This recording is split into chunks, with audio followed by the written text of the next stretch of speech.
Je vous propose un format un peu podcast. Donc moi j'adore ça. Donc je le fais.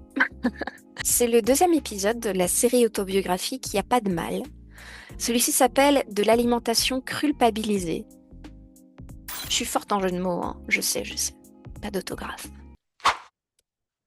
Toi, de toute façon, tu as toujours eu un rapport difficile avec la nourriture.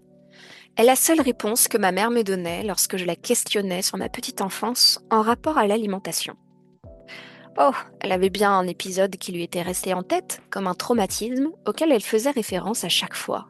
À savoir, la petite Hélène qui vient de naître, qui commence à téter 2 jours, et à qui on présente un biberon d'un coup parce que sa maman ne peut plus l'allaiter.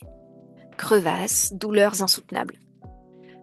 Quand j'y pense, maintenant que je suis moi-même maman, ça a dû être ça le vrai traumatisme.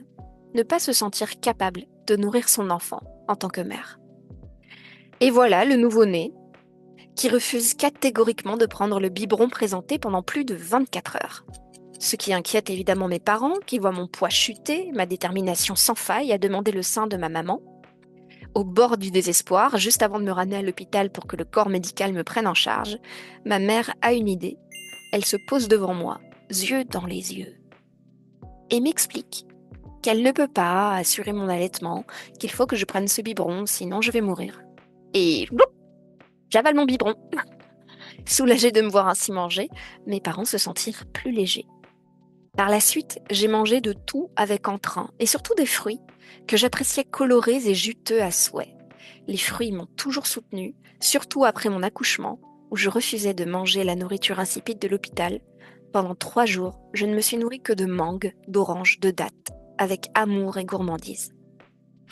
Une fois le domicile de mes parents quitté, vers l'âge de 18 ans, seule en métropole et entamant des études de communication et marketing à Lille, je me nourris comme je l'avais vu et fait jusque-là chez eux. La liberté d'acheter ma propre nourriture en plus, c'est-à-dire goulûment, sans conscience, devant les écrans. C'est pendant ma première relation amoureuse et pendant que je me nourrissais aussi bêtement, dans le sens de ne pas prendre la mesure des conséquences de ces actes sur ma psyché et mon physique, que j'ai sombré dans un véritable cauchemar. J'ai commencé à déprimer sérieusement et à entendre des incitations intérieures à la colère, à la rage, à la culpabilité. La première fois que je me rends compte d'une telle lutte intérieure, c'était quand je maniais un grand couteau pour me couper de la nourriture et que mon regard saute de mon petit copain de l'époque, que je détestais, et je me détestais de rester avec lui, à mon plexus solaire. Ma tête balançait entre le planter, lui ou moi. Le dialogue ressemblait un peu au même que Gollum dans Le Seigneur des Anneaux. Non, je ne peux pas faire ça. Mais si, regarde, il suffit d'une petite impulsion. Je finissais par me sentir coupable et à retourner la pointe du couteau contre ma poitrine sans oser aller au bout de mon acte. Je me disais que ce n'était pas normal, mais je n'avais pas la volonté d'y changer quoi que ce soit réellement. Je me sentais condamnée dans ma relation à ce déséquilibre, balançant entre rage et culpabilité. Je me complaisais dedans. J'ai fini par quitter cette relation au bout de 3 ans pour me replonger dans une autre, à cheval, car j'avais peur d'être seule à l'époque, et je cherchais désespérément à être validée. Validée aux yeux de mes parents en faisant des études qui me rapporteraient de l'argent.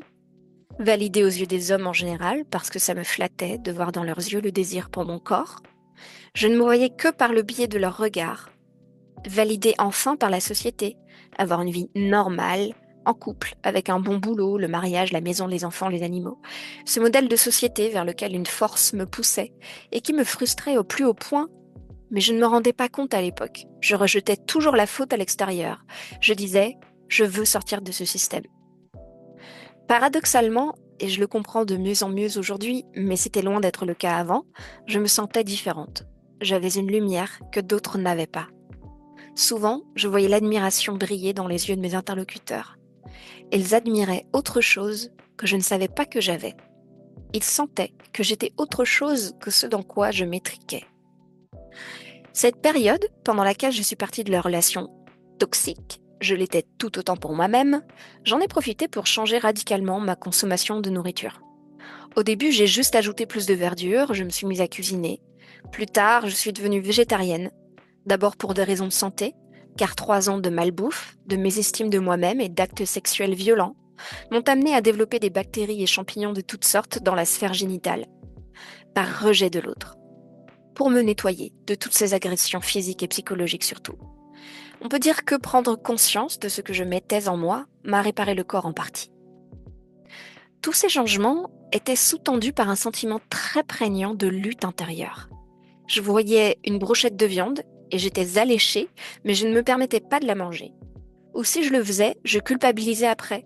J'ai commencé à développer une paranoïa. Cela coïncide avec ma période d'activisme. Amazon, c'est le mal!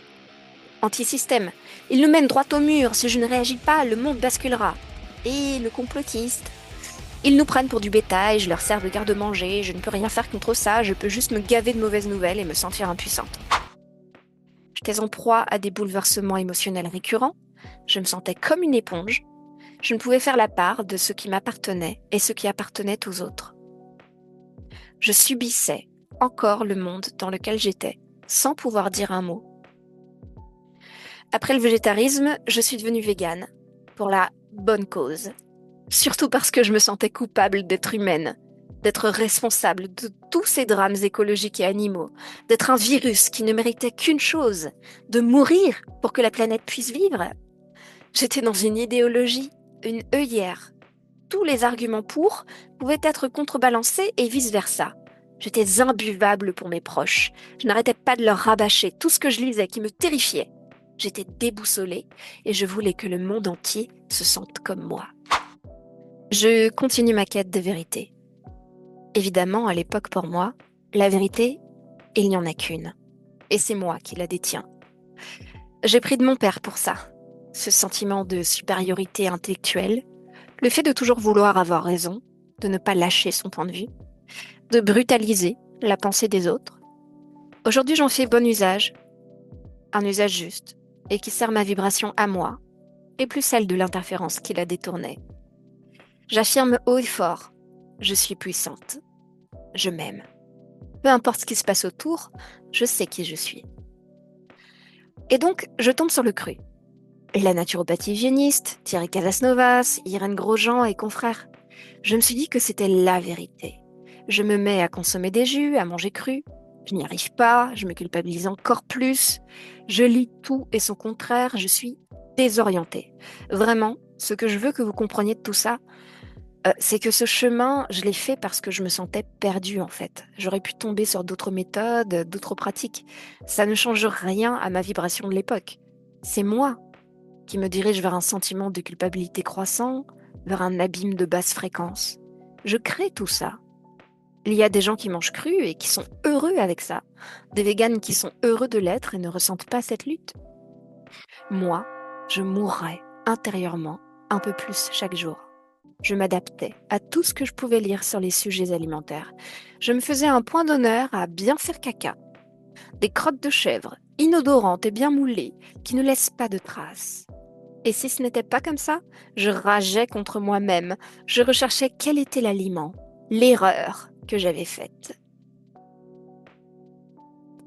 Comprenez que ce n'est qu'une conséquence. Et la cause, je l'ai recherchée. J'ai cherché du côté de la médecine conventionnelle, qui n'avait que des antibiotiques à me prescrire, de la naturopathie, de l'énergétique, de l'alimentation, de la symbolique. Mais en fait, je passais à côté du plus important. De moi. Parce que je rejetais encore et toujours la faute sur quelque chose d'extérieur à moi. Je n'avais pas compris que ce que je vibre, je le crée. Et que vibrais-je? De l'impuissance? De la culpabilité? Du manque d'amour? Du désespoir? De la lutte? De la rage? C'est comme si j'avais pris une massue pour essayer de faire de la dentelle, vous voyez? Je n'avais pas conscience d'être quelqu'un d'important pour moi.